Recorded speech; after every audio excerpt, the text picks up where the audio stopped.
Rogério, aqui tem essa proteção à vida do Cláudio Guerra, tem um dado.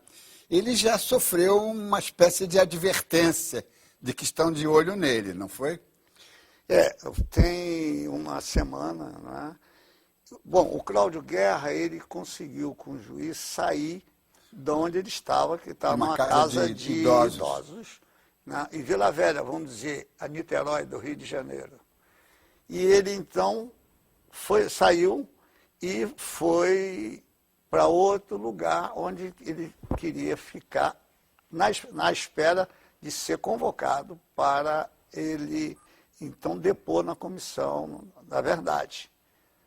E essa saída dele, um mês e tanto depois, aí ele veio com o filho visitar a família em Vila Velha, nessa Niterói Capixaba, né? E chovia muito, ele resolveu dormir na casa dos idosos, onde ele realmente mora. Aí houve uma invasão, o segurança teve problema, um subiu, o quarto dele tinha uma varanda e tinha um escritório do lado, e o cara fez lá, ameaçou, ele não tem mais arma, ele ligou para o 190 para o cara ouvir, os caras foram embora.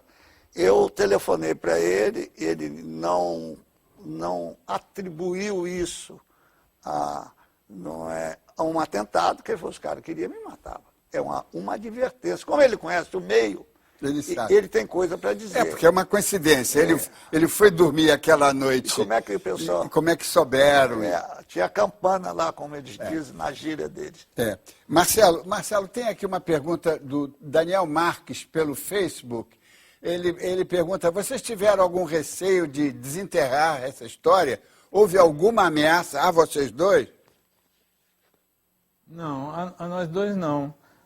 A gente não, eu e o Rogério não tivemos problema, grandes receios não. Em novembro passado, houve uma ameaça ao Cláudio Guerra. A gente conta isso no livro. O Ricardo Wilk é um dos membros da equipe dele, que inclusive teria participado do atentado ao Rio Centro. Ele pediu o Guerra, o filho, que procurasse um compadre dele, que também era da equipe dele nessa época, porque ele queria se lembrar de alguns detalhes. Esse compadre dele, de nome Mineiro, na verdade é um policial de nome Mário Viano, o codinome Mineiro, foi falar com o Ricardo Wilk, e o Ricardo Wilk mandou uma mensagem para ele, através do filho dele, quer dizer, o Mineiro, disse ao filho dele, o Ricardo Wilk mandou te dizer que você já está fedendo. A partir desse momento, então, a gente decidiu, eu e o Rogério, que deveríamos comunicar isso às autoridades. Isso aconteceu mais ou menos em novembro. A partir daí, nós informamos ao Ministério da Justiça, à Polícia Federal, que o livro estava em elaboração. Nós também aceleramos a elaboração do livro, com medo de realmente acontecer alguma coisa. Muitos dados ainda precisam ser acrescentados à nova edição do livro. Nós não podemos colocar as fotos que a gente gostaria de colocar. Temos um bom material fotográfico, aliás, um material muito bom, que a gente pesquisou muito. Então, infelizmente, a gente não... Marcelo, por que vocês não podem publicar na nova edição o material fotográfico? É chocante demais? Não, nós podemos sim.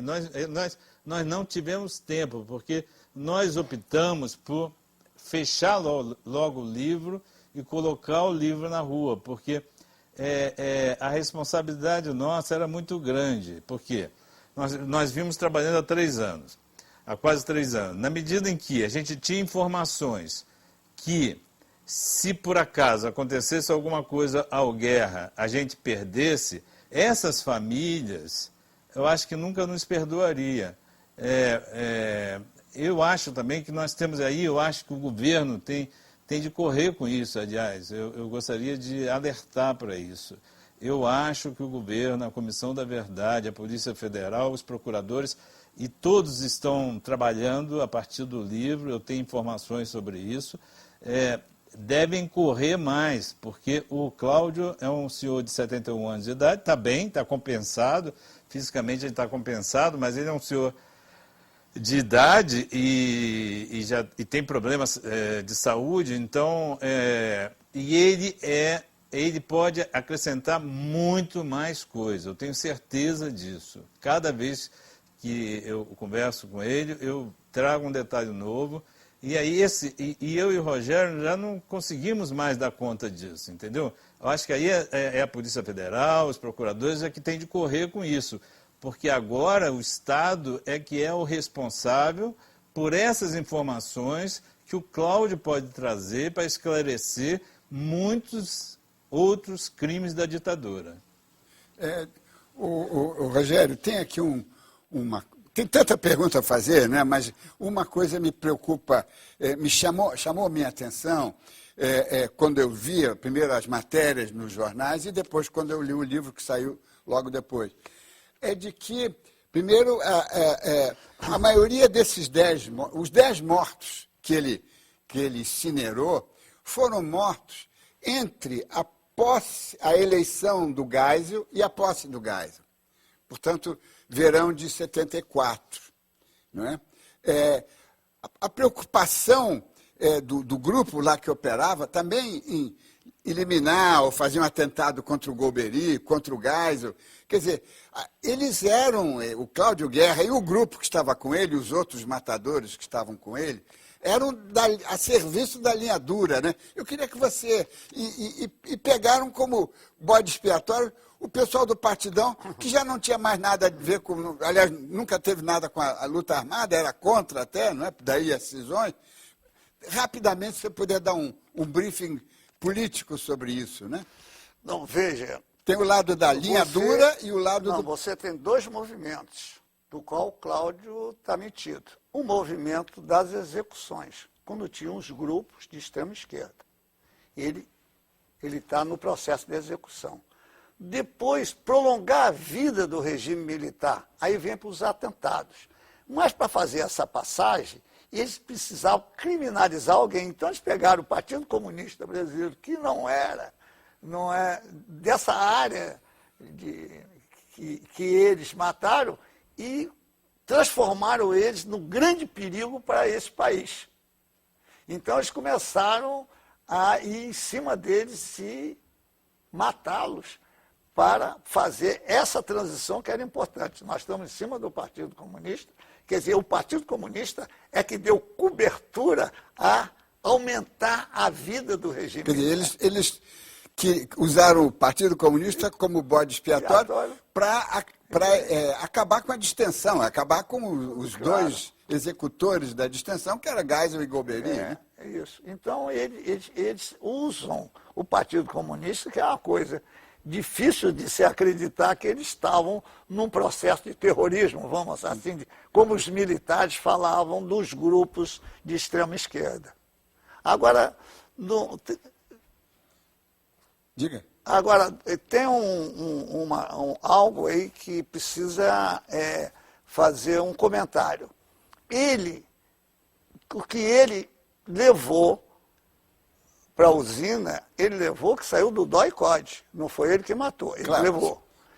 Tá certo? Aí ele levou 10, depois apareceram mais 2 que ele levou 12. Só que houve uma frequência. Ele está falando do que ele levou. Porque no livro, tanto eu como Marcelo, nós falamos, nós só queremos o que você fez. Ele dizia o que ele fez, nós corremos atrás para ver o contexto daquilo, aquele momento que foi feito. Não queríamos que ele desse mais informação, não queríamos ele como informante, nós fizemos um livro em que ele fala na primeira pessoa, eu matei, eu fiz. Rose Nogueira, eu queria que você afiançou, digamos, diz que o relato dele é congruente, não é? Tem congruência, faz sentido, não é? O que não faz sentido? O que você percebeu assim de incongruente que poderia pôr em dúvida esse relato terrível, não é? Horroroso. Não, eu não coloco em dúvida. Ao contrário, para mim o livro trouxe algumas certezas. não é? Que a gente, como jornalista, fala, como defensor de direitos humanos também fala, como ex-preso político também fala. Por exemplo, a questão da tortura, as mortes, desaparecimentos, dessa maneira, serem uma política de Estado, não é? Então, o que a gente vê é que parece, no relato do Cláudio Guerra, nós éramos uma grande quadrilha, nos aproveitávamos do dinheiro dos empresários, eles que nos financiavam, e nós queríamos que aquilo continuasse. E essa foi a política de Estado da ditadura. Isso é que é assustador. E lembrando aqui, quando eu estava fazendo algumas anotações, eu gosto muito de falar do direito à resistência. É um dos direitos humanos. E, quando se fala em luta armada, eu penso que a luta armada, quem fez contra o povo brasileiro foi a ditadura militar. Nós fizemos a luta de resistência. Então, e há uma luta de resistência de várias maneiras. Nós aqui, como jornalistas antigos, sabemos muito bem como foi em 64, como foi em 68, como foi a perseguição às organizações que responderam também com armas, mas resistiram. O direito à resistência é um direito universal. E ele está na Carta dos Direitos Humanos. Então, quando se colocam essas discussões agora, falar em dois lados, que lados? Por exemplo, a resistência francesa passou pelo Tribunal de Nuremberg, não é?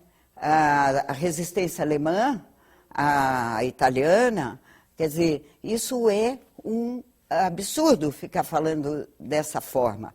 Então, eu entendo que existiu uma resistência brasileira de várias maneiras, pacífica, armada, existiu política, tivemos também a fase dos movimentos sociais, do aparecimento dos movimentos sociais nos anos 70, não é? Depois, as greves de trabalhadores, e o que acontecia com a ditadura? Eram essas as pessoas, foram essas as pessoas que nos levaram àquele desatino daquela maluquice, daquela inflação que também ela provocou tanta morte, tanta coisa horrível, não é?